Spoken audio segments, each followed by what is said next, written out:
How you going today, guys? My name is Kilk and welcome to my breakdowns.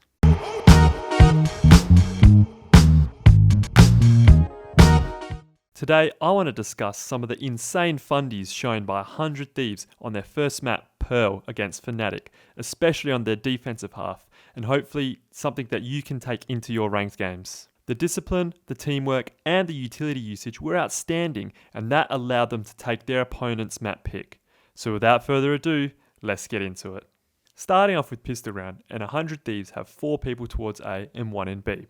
1 in art and 3 people in A main, with Asana initially jump peeking down B long, who will then take a more passive position into alley, listening out for anyone coming towards B with the intention of playing retake with his team. Let's talk star setup for both teams now.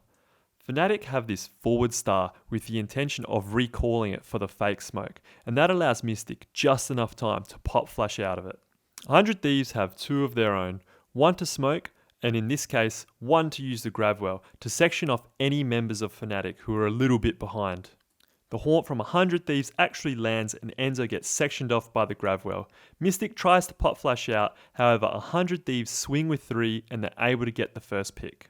From there, they instantly fall back as they now have player advantage. With Stella still watching Art, the rest of the team can fall back into passive positions as he rotates towards Ali. After a bit of prodding around, FNATIC gear up for a B execute, and 100 Thieves just gives them sight for free, with Asana playing passive in alley, waiting for his team to come in for the rotate. The spike gets planted for long, and Boaster and Alpha double face into spawn to get the rotate and even it up. However, they don't account for another one, and the Raze nade sections them off nicely into 2 separate 1v1s, which unfortunately FNATIC lose both of. With the site now clear, the Sage barrier comes up, and on pistol round and at a distance, it's insanely hard to break. The rest of the 100 Thieves players draw fire, and Asana's able to stick the defuse for the pistol round win. Moving on to round 4, and 100 Thieves are starting off with their aggressive skirmish, this time both at A and at B. Now these skirmishes can do one of a few things. 1, they're able to catch the lone flanker of Boaster out, which they do a couple of times. 2, they can deny space and take the fight to them. Best case scenario, they get a pick and they can suss out how many players are there. And 3, if they see nothing, they can gain a huge amount of map control for free. FNATIC are getting ready to do their star recall and pop flash combo. However, a recalled star by bang actually negates the ability to push off of it. Durka expects them to peek from the far side of pillar and he's unable to adjust to bang. 100 Thieves again get the first pick, and with the spam and the nade, they're able to fall back safely and play player advantage. After a few seconds, take a look at how passively 100 Thieves are playing. They give FNATIC so much space, relying on the retake being a 5v4. Fade is watching into connectors but can swing out on the Raze contact, as can the Astra. Both the Sage and the Viper are playing pretty passive on A, and should there be any aggression towards B, Astra can fall back into alley because it's covered for him. There is contact in mid, and again 100 Thieves let the spike go down for free as they wait for the rotates to come in and play the 5v4. They don't want to throw away their player advantage by needlessly peeking anything. The retake begins with the Cosmic Divide going down and bang dies early. However, with long sectioned off and FNATIC's reluctance to push through the Cosmic Divide, it essentially turns this into a 4v2 retake. That allows them to clear out halls in pairs. Derek is ready to trade Asana and Stella does indeed trade out Will. Boaster gets a really unfortunate timing pushing through the Cosmic Divide, and 100 Thieves are able to secure the defuse. Round 9 really highlights some of the small flaws in FNATIC's game. They're not doing the little things right. Those 1%ers that add up over time and rounds, which can be the difference between winning and losing matches. I'll firstly start by discussing the money situation.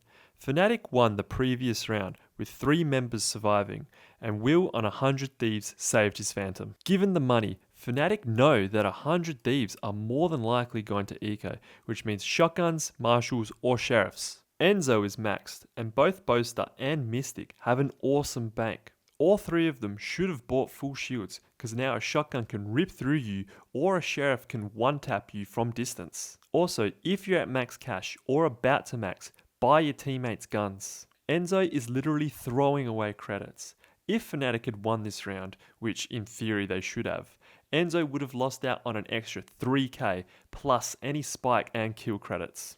Secondly, versing an eco, you have a massive gun and range advantage, so you should be looking to capitalize on that.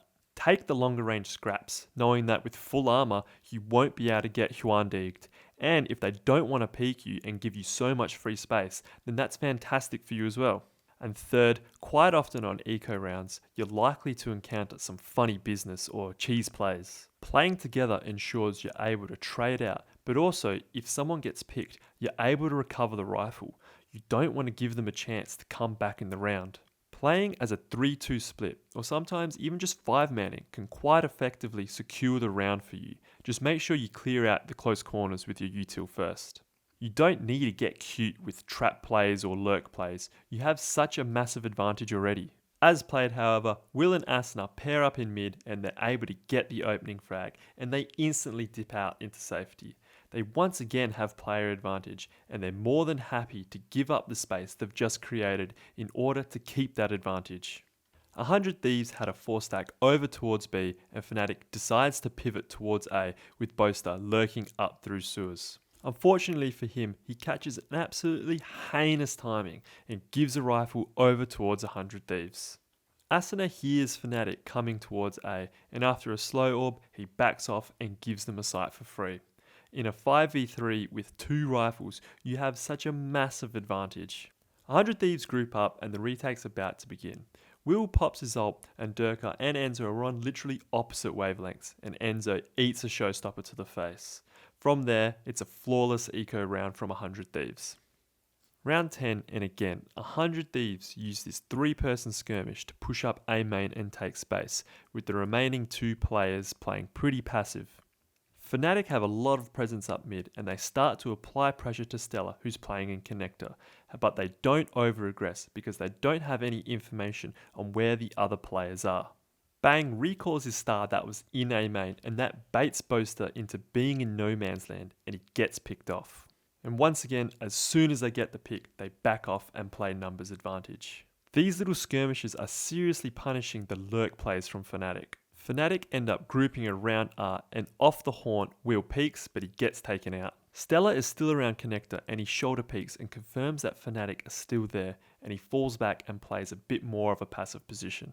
Alpha pops his ult, and that causes Derek to swing out. There's a hawk from Mystic that is used as a fake flash to try and get Stella to turn around, as well as a prowler from Enzo that latches onto him to distract him. Derek is able to get the kill onto Mystic and Stella on Alpha, with Bang cleaning up Enzo. If you look at the map, Bang has actually placed the star here and uses it as a grab well, which actually catches out Enzo and denies him from making any contributions to the fight. Moving on to one of the last rounds of Pearl and 100Thieves attacking side, Fnatic have gone for a 3-1-1 with the intention of taking the fight up B long. Unfortunately for them, 100Thieves are doing a 3-2 split towards A. With the C's and Prowler and Will satcheling in, they're very quickly able to take control of A main. Derek throws out his Nightfall and it only tags 1 player on A, which the Prowler follows him all the way deep into backside. While that was happening, Enzo throws his Haunt out to confirm that they're not actually on site yet and falls back towards Art, however catches an awful timing, and with that kill it signals for the 100Thieves to begin the execute. With the barrier and the Cosmic Divide down, 100Thieves are able to take the site with ease as Fnatic give it to them and wait for the flankers to come in. However, Bang has Art on lock. Looking back, I don't think Durka should have flanked solo through Art. Because he has the op, it makes it really difficult to quickly clear corners. Instead, he should have duoed with either Mystic or Alpha. Spike has only just gone down, however, Boaster peaks solo instead of waiting for the other 2 members of flank, and he gets punished for it.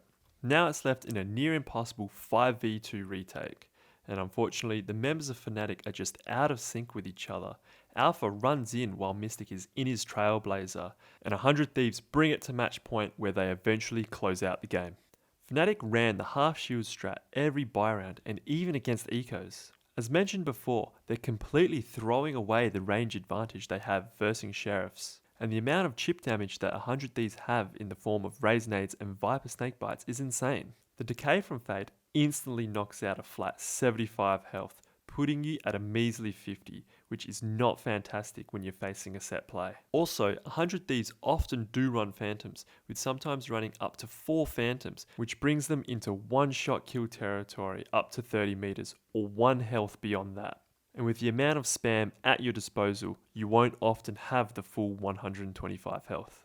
The doubling up aggressive push that 100 Thieves did on defense when they had equal or worse weaponry really caught FNATIC out, either stopping their early aggressive push, getting first blooded, or losing their lurker. 100 Thieves went 15-8 in first bloods. In comparison, for 100 Thieves attack side, Bang was rarely aggressive and had 0 first deaths compared to Boaster's 3. He's able to procure a lot more space for his team just by staying alive. The one time 100 Thieves pushed out with only 1 member, they were punished and actually ended up losing the round. So what could FNATIC have done? I believe FNATIC needed to play tighter together and be more aggressive with the trades, making sure they at least get something. If we go back to the round 4 example, Durka has pushed out of the smoke by himself, with Mystic and Enzo sitting behind, unable to trade him out. Mystic could have even thrown a flash out for him at the very least so he can push out of the smoke. Or, since 100 Thieves are giving up so much map control where the duo/trio isn't, FNATIC could play very fast or reactionary. Going back to round 1, FNATIC know there are 3 people A main, which means for a small period of time, there are only 2 people covering the rest of the entire map. A lot of the time, FNATIC would pump the brakes as soon as they lost their first member, which allows 100 Thieves to reset and fall back into those safe, turtley positions. Alright guys, that's all I have for you today. If you enjoyed this video, please give it a like, and if you'd like to see more content like this, please consider subscribing. It would mean the world to me. Until next time, see ya!